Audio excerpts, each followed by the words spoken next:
The bitter autumn wind that whipped across the Kansas plains couldn't compare to the chill in Katherine Price's heart as she watched her father's retreating wagon, leaving her with nothing but a small carpet bag and the clothes on her back at the dusty crossroads of Promise Creek. The year was 1878, and at 22, Katherine Kate, to those who knew her well, had just been disowned by the only family she'd ever known. "You've brought shame on this family for the last time," her father had declared, his voice as cold as the coming winter.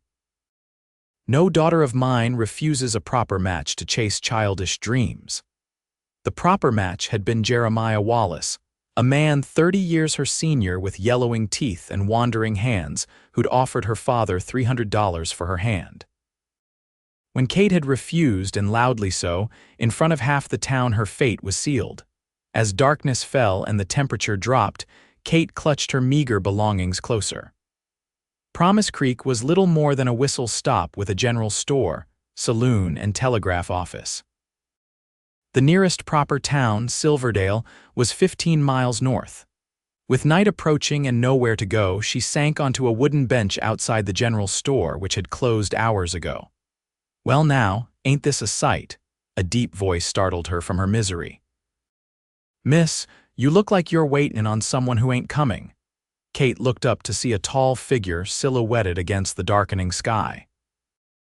As he stepped closer, the last rays of sunset illuminated a face that was handsome despite the dust of the trail's strong jaw partially obscured by stubble, keen eyes the color of whiskey, and a mouth that seemed accustomed to smiling, though it was drawn in concern now. "I'm not waiting for anyone," she said, trying to keep her voice steady. "There's no one to wait for anymore." The stranger removed his hat, revealing sun-streaked brown hair that curled slightly at the ends. "Yates Lawson," he introduced himself with a slight bow. "Recently of Texas, currently headed nowhere in particular." "Katherine Price," she replied automatically. "Recently of nowhere, currently headed the same." A smile cracked through his trail-worn expression. "Well, Miss Price, nowhere's a mighty cold place to spend the night.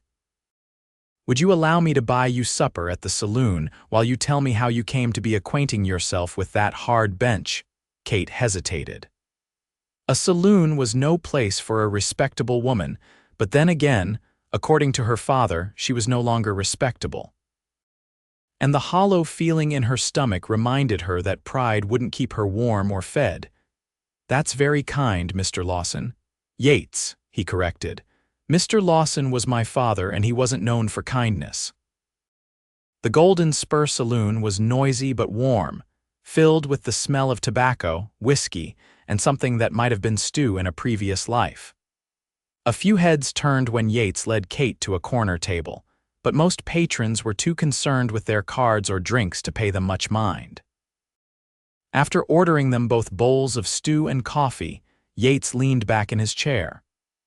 "Now then, Miss Price, what brings a clearly well-raised young lady to be sitting alone at a crossroads with a carpet bag?" Kate stared into her coffee cup, embarrassed to admit her circumstances to a stranger. But something about his direct gaze and the lack of judgment in it loosened her tongue. "My father cast me out," she said simply. "I refused to marry the man he chose, a widower old enough to be my father with a reputation for cruelty. My father said I was ungrateful and had disgraced the family. He left me here with what I could carry and instructions never to return." Yates's expression darkened. "Some men don't deserve to be fathers," he said quietly. "What will you do now?" Kate had been asking herself that same question for hours. "I can read and write well.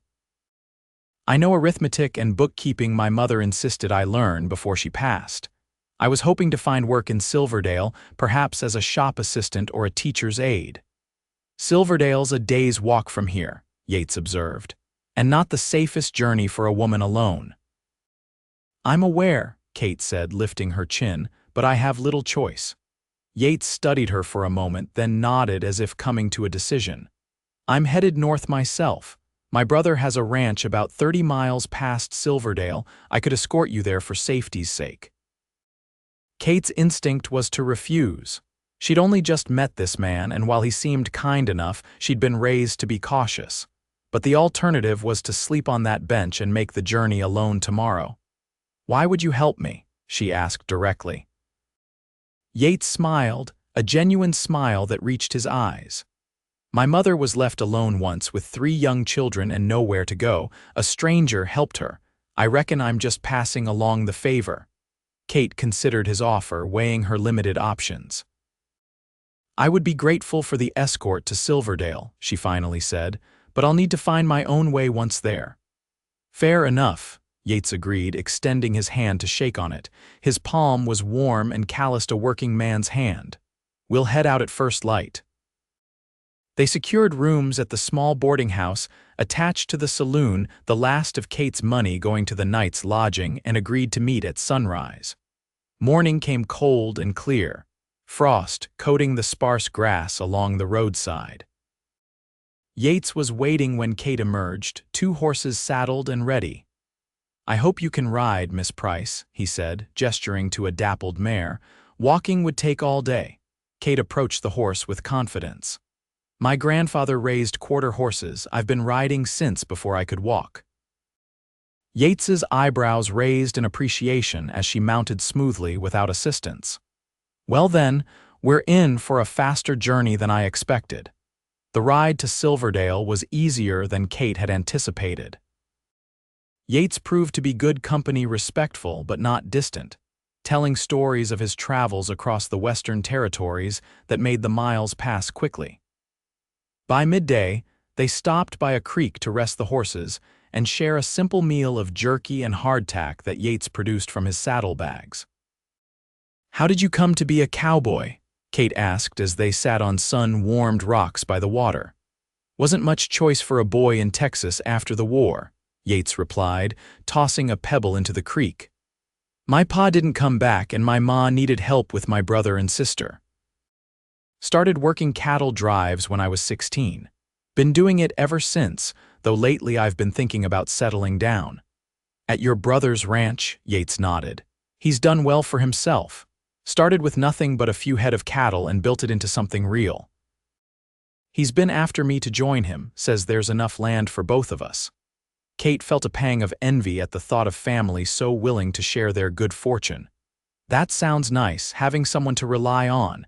Yates studied her for a moment. "What about you? No other family who might take you in?" Kate shook her head. "My mother died 3 years ago. Her family disowned her when she married my father. They were wealthy Philadelphia merchants who thought a Kansas farmer beneath her. And my father's people, well, they're cut from the same cloth as him. So you're truly on your own." "I am," Kate said, surprised to find the admission didn't sting as much as it had yesterday. "But I've always been resourceful. I'll manage." They reached Silverdale by late afternoon. The town was considerably larger than Promise Creek, a proper settlement with a main street lined with businesses, a schoolhouse, and even a small hotel. As they rode down the dusty thoroughfare, Kate couldn't help feeling a mixture of hope and trepidation. "Where would you like me to take you?" Yates asked as they passed the sheriff's office. Kate had been pondering this since they'd set out that morning. "The mercantile, perhaps. Shops often need help and they might know of lodgings for working women." Yates guided them towards Silverdale Mercantile, a large establishment at the center of town. As they dismounted, Kate turned to her companion with genuine gratitude. "Thank you, Mr. Lawson Yates. You've been kinder than I had any right to expect." Something flickered in his eyes, reluctance, perhaps. "It was my pleasure, Miss Price. I wish you the best of luck." Kate gathered her courage and walked into the mercantile, acutely aware of Yates watching from outside. The shop was well stocked, shelves lined with goods from floor to ceiling. A middle-aged woman with a stern face looked up from behind the counter. "Can I help you, miss?" "I hope so," Kate said, straightening her shoulders. "I'm looking for employment." "I can keep books, handle inventory, serve customers. We're not hiring." The woman cut her off, her gaze taking in Kate's travel-worn appearance with obvious disapproval. "And we don't take on single women without references." Kate's heart sank. "I understand." "Perhaps you know of other businesses that might be looking for help." The woman's expression softened slightly. The hotel sometimes needs chambermaids. The laundry at the edge of town often hires washerwomen. Nothing for a young lady of your background, I'd wager. Kate thanked her and stepped back outside where Yates was still waiting, pretending to adjust his saddle. "No luck?" he asked, though the answer was clearly written on her face. "They're not hiring," Kate said, trying to keep her voice steady. "I'll try the hotel next." Yates nodded, falling into step beside her as she headed toward the two-story building down the street. The hotel manager was more polite than the mercantile woman, but equally unwilling to hire a young woman with no references and nowhere to stay. By the time they'd tried the schoolhouse, which needed no additional help, the dressmaker's shop, which couldn't afford to take on staff, and even the laundry, which would hire her, but at wages that wouldn't cover both food and lodging, the sun was beginning to set. "I could try the saloon," Kate said desperately as they stood outside the laundry. "They must need someone to serve drinks or no," Yates said firmly. "That's not a path you want to take." Kate felt a flare of anger. "I don't have the luxury of being particular, Mr. Lawson. I need to eat and have somewhere to sleep." Yates ran a hand through his hair, clearly wrestling with something. Finally, he sighed. "I have a proposition for you, Miss Price, and I want you to understand it comes with no expectations." Kate tensed. "What kind of proposition?" "Come with me to my brother's ranch. He and his wife could use help with their children and the household. It would be respectable work with a room of your own and regular meals." "I don't need charity," Kate said, even as her stomach growled traitorously. "It's not charity. It's honest work," Yates insisted. "My sister-in-law has been looking for help since their third child was born last winter. You'd be doing them a favor." Kate hesitated. "Why would they trust a stranger with their children?" "Because I'd vouch for you," Yates said simply.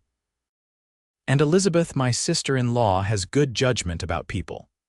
If she doesn't think you're suitable after meeting you, I'll bring you back to town myself, with enough money for a week's lodging while you look for other work." It was the most generous offer she'd received all day perhaps in her entire life, and yet pride made her want to refuse. "You don't know me," she pointed out. "I could be anyone, a thief, a liar." Yates smiled that warm smile that crinkled the corners of his eyes. "I'm a fair judge of character, Miss Price. You're neither of those things. What you are is someone who's had a run of bad luck and needs a safe place to land. I can offer that, no strings attached." Kate looked around at the darkening streets of Silverdale, weighing her dwindling options. "One day," she said finally, "I'll go with you and meet your family. If they don't want me there, or if I don't wish to stay, you'll bring me back as promised." "You have my word," Yates said solemnly. They spent the night at Silverdale's Hotel Yates, insisting on paying for her room, and set out early the next morning for the Lawson Ranch. The journey took most of the day, leading them through rolling grasslands that gradually gave way to more rugged terrain with scattered pine groves. By late afternoon, they crested a hill to see a sprawling ranch nestled in a verdant valley below. A substantial log house stood at its center, surrounded by several outbuildings, corrals, and fenced pastures where cattle grazed. Smoke curled invitingly from the chimney. "It's beautiful," Kate said softly. Yates nodded, pride evident in his expression. Jacob built most of it himself with help from his hands, started with just a one-room cabin when he and Elizabeth first married. As they rode down into the valley, Kate felt her nervousness return. What if Yates's family resented him bringing a stranger to their doorstep? What if they saw through her brave facade to the frightened, uncertain woman beneath? They were spotted before they reached the house. A man who could only be Yates's brother emerged onto the porch, followed by a boy of about 10 who let out a whoop of excitement and came running down the path. "Uncle Yates," the boy shouted, reaching them as they dismounted. "Pa said you might not come till spring." Yates laughed, swinging the boy up into a hug. "And miss your ma's Thanksgiving dinner? Not likely, Jamie." He set the child down and turned to the man approaching them. "Jacob," the brothers embraced warmly. Though Jacob was clearly the elder by several years, the family resemblance was striking. Same strong jaw, same whiskey-colored eyes.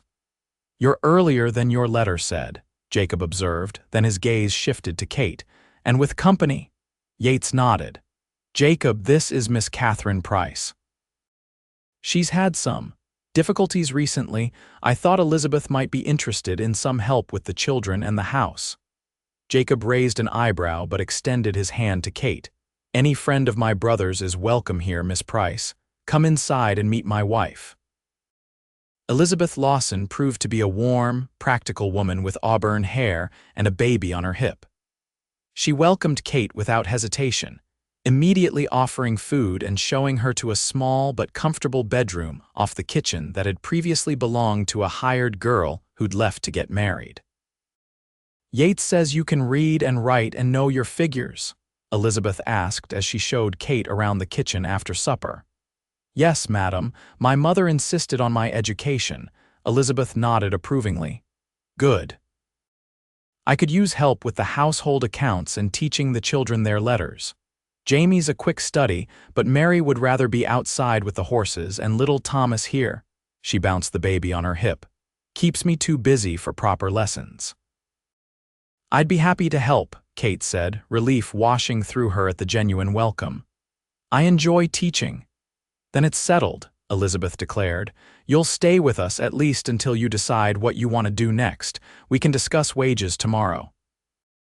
That night, in the small bedroom with its patchwork quilt and curtained window, Kate allowed herself to truly relax for the first time since her father had driven away from the crossroads. She wasn't alone anymore. She wasn't adrift. The next few weeks passed in a blur of activity as Kate settled into life at the Lawson Ranch. She quickly proved her worth, taking over the household accounts, teaching Jamie and Mary for 2 hours each morning, and helping Elizabeth with the never-ending work of maintaining a large household. Yates, she learned, had his own cabin on the property, though he took most meals with his brother's family. He spent his days working alongside Jacob and the ranch hands, coming in at dusk with the smell of horses and open air clinging to his clothes. As November deepened toward Thanksgiving, Kate found herself watching for Yates's return each evening, enjoying their conversations by the fire after the children were in bed. He never mentioned her father or her circumstances unless she brought them up, treating her instead as an equal, someone whose opinions and thoughts mattered. "You're fitting in well here," he observed one evening as they sat on the porch despite the chill, watching the stars emerge. "Elizabeth says you've organized her pantry better than she ever could have." Kate smiled, wrapping her shawl tighter around her shoulders. "Your family has been very kind to me. I've never—" She hesitated. "I've never felt so at home somewhere." Yates's expression softened in the lantern light. "When someone casts you out, sometimes you find where you truly belong." The words hung between them, heavy with meaning Kate wasn't ready to examine. She changed the subject, asking about his plans for the extra parcel of land Jacob had offered him. "I'm thinking of building come spring," Yates said, his gaze drifting toward the western edge of the property. "Nothing fancy at first, just a cabin to start. For yourself? Or—" Kate let the question trail off, unsure why her heart seemed to beat faster waiting for his answer. Yates turned to look at her directly. "That depends, Miss Price." "On what?" "On whether I might be building for one or for more than that." The implication was clear, and Kate felt her cheeks flush despite the cold air. "Mr. Lawson, are you speaking hypothetically, or should I take your meaning another way?" Yates smiled, but there was nervousness behind it. "I'm speaking of possibilities, Kate, of what might be if two people found they suited each other." Kate looked out at the darkened valley, at the home that had taken her in when she had nowhere else to go. "I've learned to be cautious about possibilities, Yates. My father taught me that what seems like security can be taken away in an instant." "I'm not your father," Yates said quietly. "And I don't offer security that comes with conditions." "What do you offer then?" Yates reached for her hand, his touch tentative. "Friendship for now, respect always, and maybe in time something more if you want it."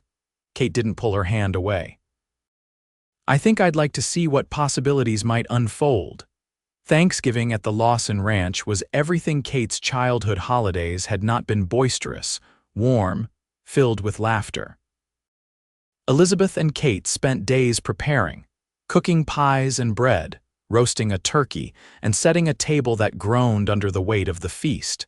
Neighboring ranchers and their families joined them, along with the ranch hands who had nowhere else to go. Kate found herself seated beside Yates, their shoulders occasionally brushing as they passed dishes around the crowded table. After dinner, when the guests had departed and the children were tucked into bed, Kate slipped outside to get a breath of fresh air. She found Yates on the porch swing, gazing up at the star-filled sky. "Mind some company?" she asked. "Yours?" "Never," he replied, moving over to make room for her. They sat in comfortable silence for a few minutes, the swing creaking gently beneath them. Kate was the first to speak.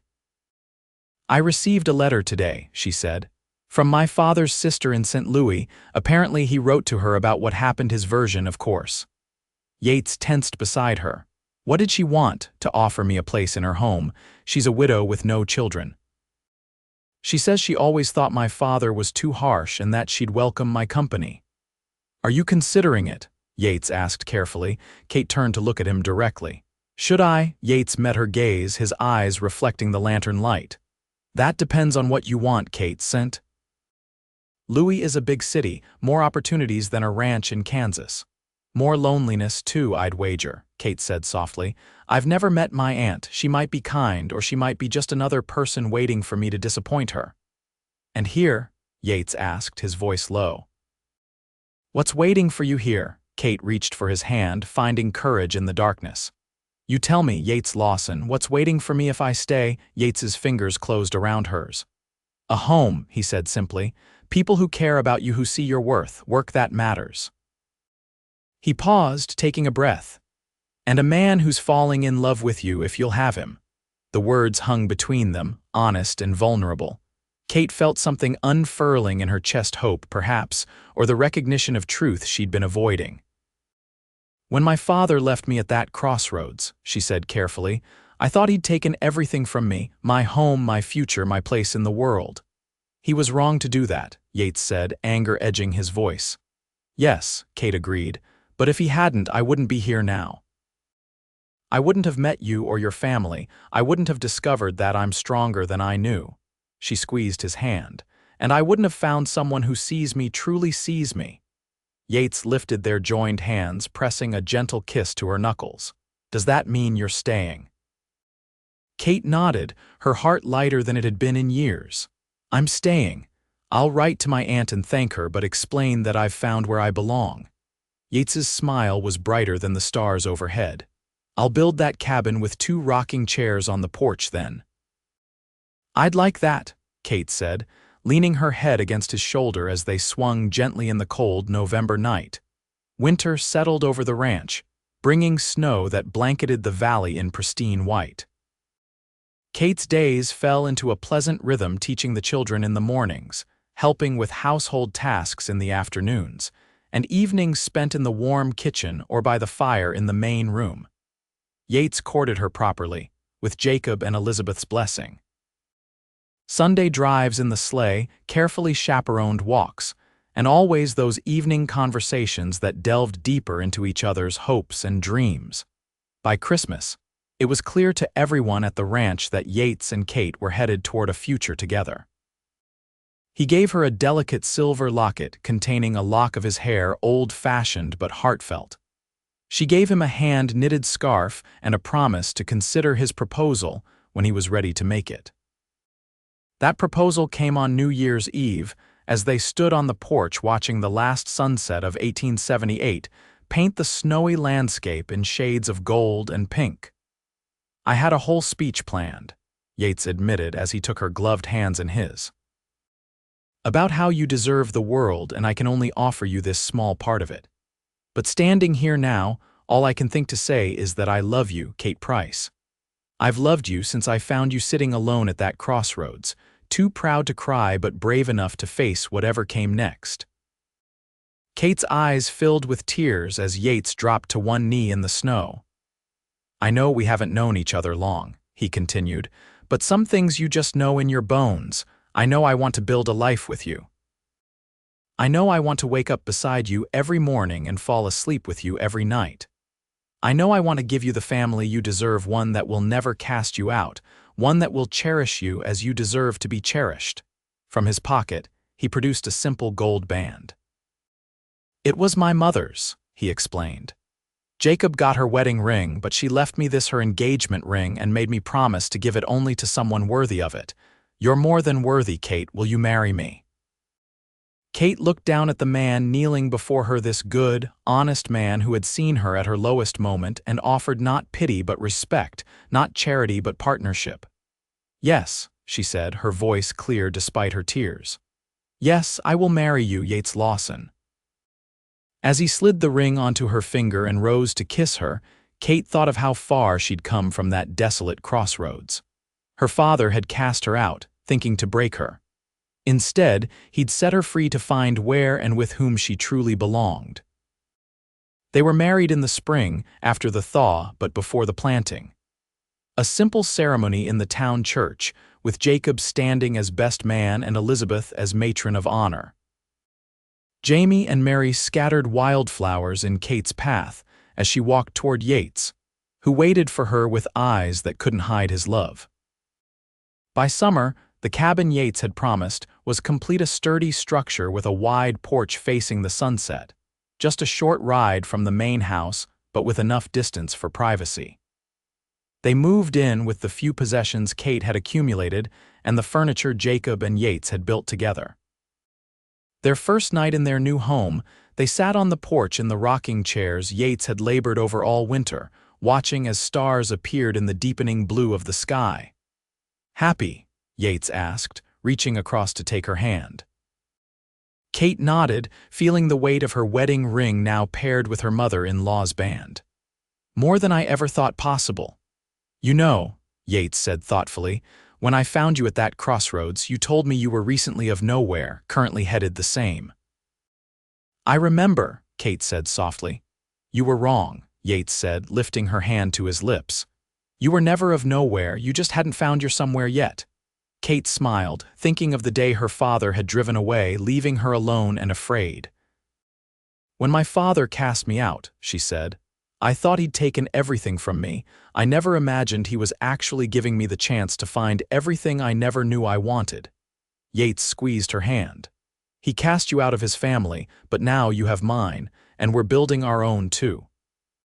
As the stars emerged fully overhead and the sounds of the ranch settled into nighttime quiet, Kate knew with absolute certainty that she had indeed found her somewhere and someone at last.